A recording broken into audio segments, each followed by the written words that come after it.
Chapter 17. Mortgage Underwriting and Borrower Qualification.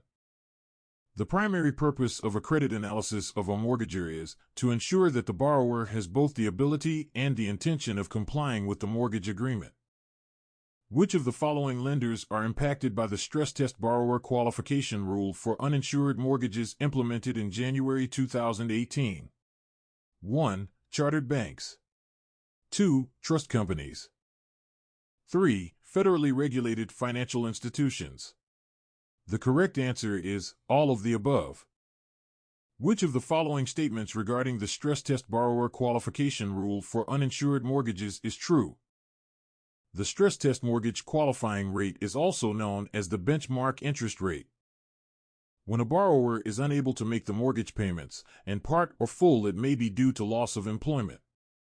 The process used in underwriting income-producing properties is similar to that for residential borrower qualification, except that in underwriting commercial properties, the income from the property is more important than the personal income of the borrower. Among other factors, the maximum amount that the buyer of a residential property may borrow is not affected by the interest adjustment period. Lenders who are attempting to ration mortgage funds could decrease their gross debt service ratio. A pre-approved mortgage for a residential property is based on the borrower's current financial situation and a satisfactory credit review. The risk to a mortgagee can be reduced by reducing the loan-to-value ratio. When borrowers increase their maximum allowable loan by accepting a shorter term and a lower interest rate, the borrowers have an increased degree of risk regarding changes in the interest rate over time. With respect to an insured mortgage loan, which of the following statements is false? Canada Mortgage and Housing Corporation, CMHC, is the only institution in Canada that provides mortgage loan insurance. Which of the following is or included in the residential borrower qualification process? 1. Collecting information about the borrower and the property. 2. Evaluating the applicant's ability to meet the terms of a mortgage and the amount of their income. 3. Analyzing the real property pledged as security for the loan and the applicant's credit report. The correct answer is all of the above.